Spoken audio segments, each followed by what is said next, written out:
Today we start studying the Rambam once again.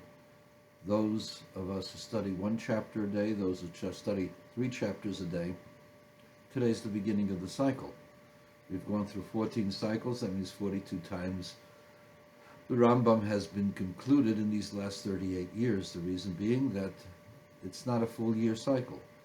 There's about 337 chapters. That means in 11 years you'll have about 10 times gone through. In 10 years you go through the Rambam almost 11 times. And that's the reason for the discrepancy between the years and the cycle. That being said, the Maimonedes Rambam is a totally different commentary and a totally different perspective as to what the Torah is all about. And even though the Reform groups and the conservative groups shy away from the actual performance of the mitzvahs, if you studied Maimonides, you would realize that the purpose of the mitzvahs is an attainable thing, and it's not a strange thing, and the purpose is a human development thing that you can't get by yourself. I want to explain.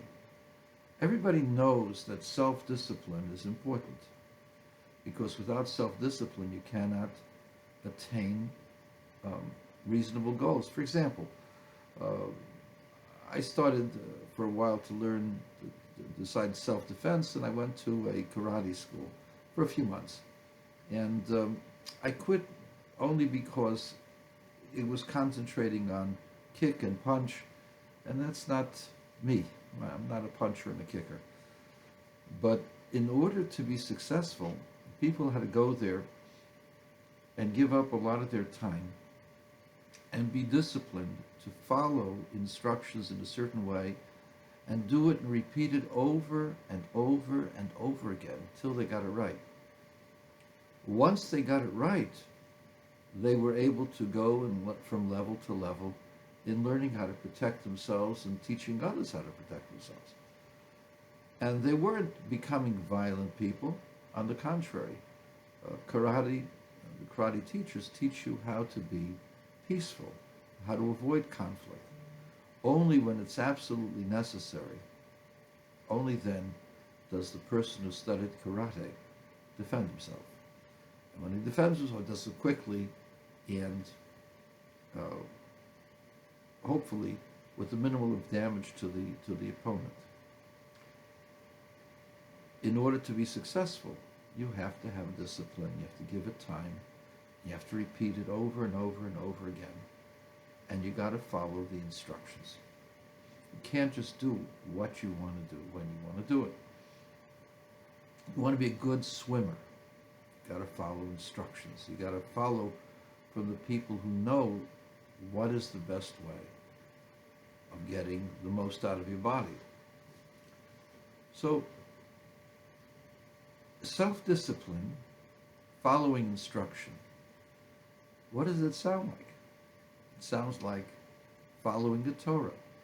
Now, why do we follow the Torah? So it's not, you don't get a black belt at the end, but you do get a different type of black belt, a different type of accolade. When you follow the Torah, you learn to be a master of self. How is it possible to become a master of yourself?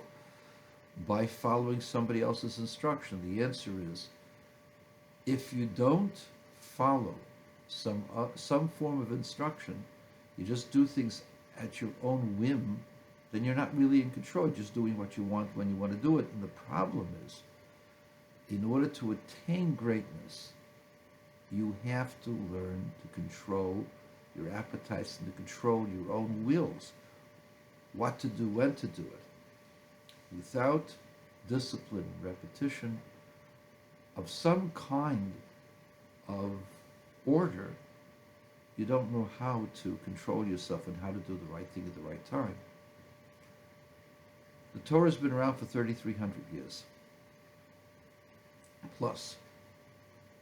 The teachers of the Torah knew that if you follow the Torah punctiliously, exactly as was said, you will learn to do things that have to be done at the time they have to be done, and you won't be inhibited by anybody who stands outside of you. You will be independent. You will be able to do what is necessary to be done at the time that you need to get it done. In other words, following the Torah teaches you how to be the best possible person and to be able to be there when people need you to be there, when you need to be there, when you need to be at your optimum.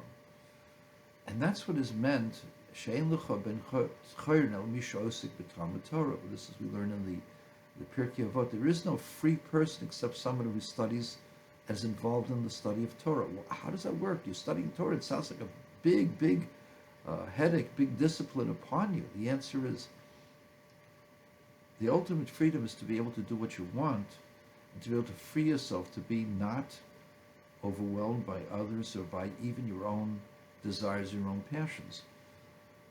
The beauty of the Torah system isn't that it teaches you nice words and nice sayings and so on and so on. The beauty of the Torah system is that it teaches you to be in control.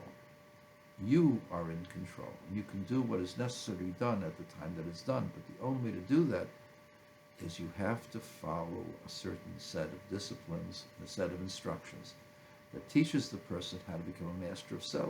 And that's what Rambam says. Maimonedes says the Torah, the written law, and the law, the halacha, teaches you how to become a master of your emotions, a master of self, so that you're not encumbered, you're not overwhelmed by yourself, you're not overwhelmed by your fears, you're not overwhelmed by any kind of addiction, you're not overwhelmed by laziness, you're not overwhelmed by any kind of the maladies that people usually have, because the Torah counteracts. It's a system of discipline that counteracts all of the negative traits that a person might have in order to develop positive traits, to do what is necessary, to do what's good and right at the right time. There's a very famous story of a chassid. His name was Rav Moshe Meislish, also known as Moshe Valenker, Moshe of Vilnius. Moshe Valenker was sent by the Baal HaTanya, the Alter Rebbe, to spy upon Napoleon's military operation and to give the information over to the Tsar, because the Rebbe opposed Napoleon, despite the fact that Napoleon claimed to be liberal.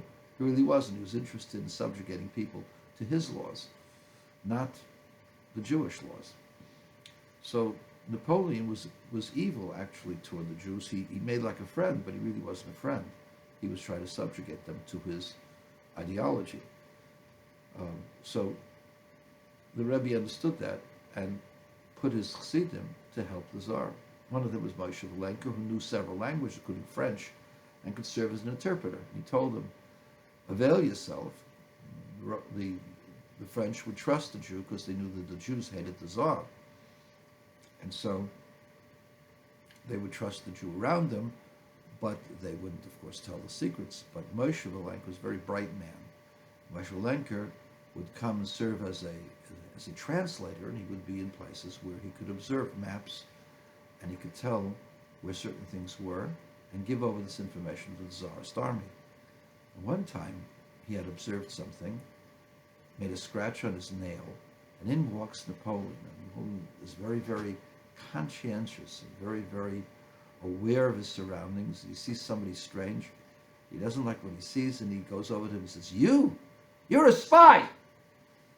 And immediately goes over and checks the man's heart, checks from Moshe Valenker's heart. Moshe Valenker did not get overwhelmed. Usually when you tell a person he's a spy, his heart starts beating. Moshe Valenker was a man who was in control, and was always in control of his emotions. He was never overwhelmed by his emotions. And so his heart was beating normally, despite the accusation of Napoleon, despite the fact that he could have killed him if his heart was beating. But he was able to fool Napoleon by behaving perfectly normally, because he had followed the traditions of the Torah as taught by the Baal HaTanya, that was to never get overly excited, to control your excitement, and to make sure your excitement was for the right purpose. And so he learned how to keep his heart from being overly excited. And that's how he was saved. And ultimately, the information got to the Tsarist army, and we know what happened to Napoleon. So the purpose of Torah is to learn not just self-discipline, to learn how to become a master of yourself, to be able to do the right thing at the right time for your benefit, not just God's benefit. And so, isn't that a purpose that we could all agree with? That's what the Rambam says is the reason for studying the Torah. So, study the Torah, but also study Rambam, and study how doing the mitzvahs of the Torah helps you to be the best possible person you can be. To be the best that you can be, as they say about the Marines or the Army, follow the Torah.